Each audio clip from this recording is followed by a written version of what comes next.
Cavalcade of Kings. King John, Episode 2.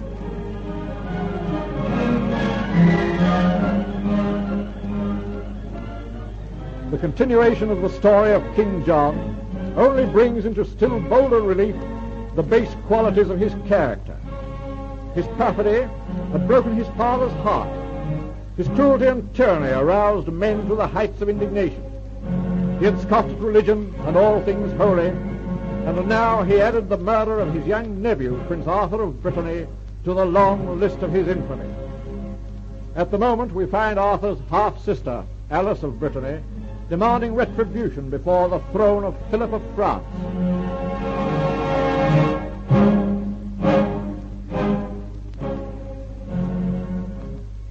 Sire, grief fills the very room of my darling brother. It lies in his bed. It walks with me where'er I go, and reminds me of all his gracious acts. Oh, Arthur, Arthur, my beloved little brother. Would that I could comfort thee in some measure, little one, but mere words are such empty things. Forgive my tears, your majesty. But fear me, I cannot control them, for my heart is breaking. The world weeps with you, Alice. Aye, and curses the foul monster who sits upon the English throne, who has caused your grief. The people of Brittany do not weep, sire. Their grief has given way to the bitterest of hatreds for John of England, and they demand retribution, swift and merciless. What is it they ask of me, little one? That your majesty orders my brother's murderer to appear before you, to answer for his crime. I have already summoned him hither, but like the cowardly, guilty perjurer that he is, he refuses to defend himself before me. Then, your majesty, am I to return to Brittany and tell my people that the murder of their prince is to go unavenged? No, my little one.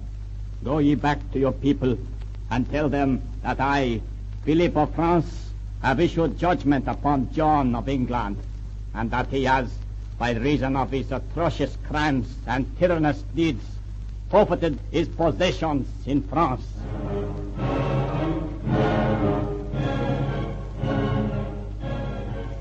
No sooner had John lost his French possessions than he entered into a quarrel with the Pope, Innocent III.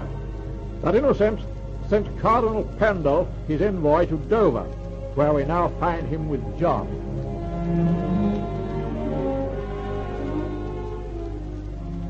What care I for Innocent III, nor his interdict, nor his excommunications and his threats of deposition?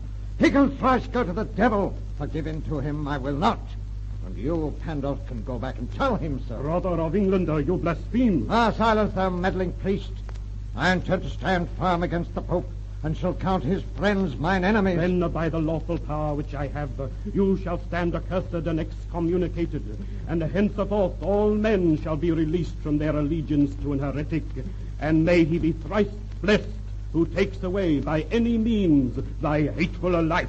Croak away, old raven, and may your tongue rot when you're finished. As thy body will rot when Philip of France invades England and slaughters the tyrant who wears her crown. What care I for Philip of France and his army of poppycocks? A mere handful at that. Philip of France will come with a mighty host against whom you will be powerless. Liar! Philip has no such army. Do not blind yourself, fool. Rome, Scotland, Ireland, and Wales have joined forces with France against you.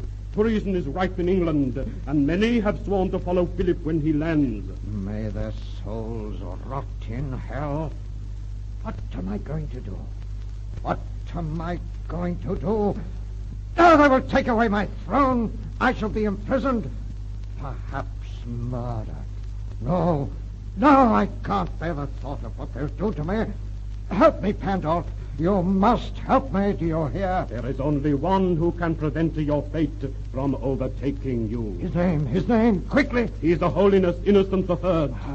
And his terms? That you accept Stephen Langton as Archbishop of Canterbury. Oh, that. Now I can be at peace again. Tell him I accept his terms and will welcome Langton with open arms. Now have him recall Philip and bid the others go in peace towards me. Wait. It is not so easy as that. There are other conditions also. Rot you! Does the Pope want my kingdom as well? Yes. What? His Holiness demands that you resign your kingdom to God, Saint Peter and Saint Paul, and to hold it ever afterwards by the Pope's leave on payment of an annual sum of money. I won't agree. I am a free man, and refuse to become a serf. Those are the terms of His Holiness. I, John of England, become the vassal of the Pope? Oh, what have I done that this ignoble end should be thrust upon me? I, who have always been just and noble in all my dealings with my fellow men. I, who have never been guilty of doing one fine action since you were born. Don't blind yourself with your own hypocrisy. But I am not come here to bandy words with you, but to dictate terms, wherein lies your only hope of safety from the wrath of those who have banded themselves against you. You mean if I don't agree, the Pope will set his lick-spittled dogs upon me? I mean that England will be invaded, and a just punishment given you measure for measure. Arthur's murder has yet to be avenged. I had no hand in that. The people think differently, and they plan a vengeance. You have but one hope of safety, and 'twould be well for you to agree to the terms of His Holiness, for in his hands lies your security, your only hope of saving your own miserable life. Very well. I agree to his terms. It is well. Your crown will be handed to me before your people tomorrow at noon, and there also will you swear the oath of homage and fidelity to Innocent as your overlord. There also will you agree to pay a tribute of 1,000 marks a year to the Roman See, thereby giving the Pope political as well as ecclesiastical rights over England. I'll let him have them then. Let him strip me of all my power. Let him do what he wills and be damned to him, as long as my life is spared.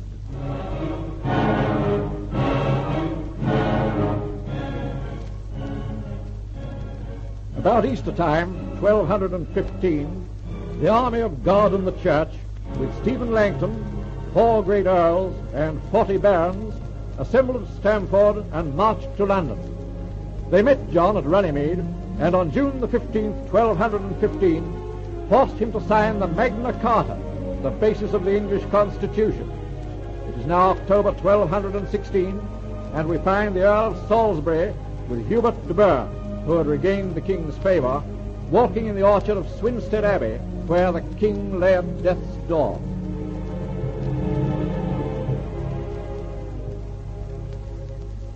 How came the king by this malady which causes him to scream in agony, my lord Earl? Oh, 'tis said, Hubert, that the king gorged himself with peaches and pears, and then guzzled great draughts of cider the first night he spent here at Swinstead Abbey.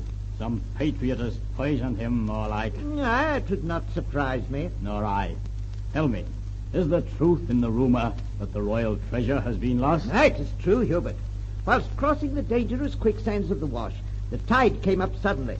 The king and some of his soldiers were saved, but upon reaching the shore, they looked back and saw raging waters sweep down in a torrent, which engulfed men and treasure in a whirlpool. Nothing was saved. Ill-gotten goods seldom prosper. Hush, quiet. Queen Isabella approaches. Greetings, Your Majesty. Greetings, noble sirs. Oh, madam, we seek news of the king. He is more patient, but still suffers. He asks to be brought into the open air, which he believes will cool the burning quality of the foul poison which assails him. I shall attend his majesty, and have him carried out here into the orchard immediately. As well, my lord Earl. Madam, you mentioned poison. Is it your belief that the king has fallen victim to an assassin? What else, Hubert? And think you not that 'tis a fitting punishment for such a monster? I can well understand the bitterness which is in thine heart, lady. Nay, Hubert, you cannot understand one grain of it. I was torn from the man I loved. I was carried by force on board his vessel, and there subjected to unspeakable humiliations. I was robbed of honor, virtue, reputation, everything a woman holds dear. And then, when we landed in England, was forced into a mockery of a marriage with a brute beast who murdered Prince Arthur of Brittany.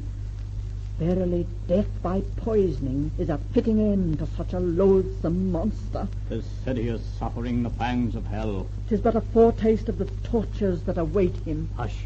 He comes this way, borne by his guards. Oh, 'tis good to be out in the open again. Now my soul has elbow room. Your Majesty is now more comfortable. Rot your soul, Salisbury. How can I be comfortable? Your Majesty is... Poisoned, dead, cast off. All will no ingrate quench the fires which burn my vitals.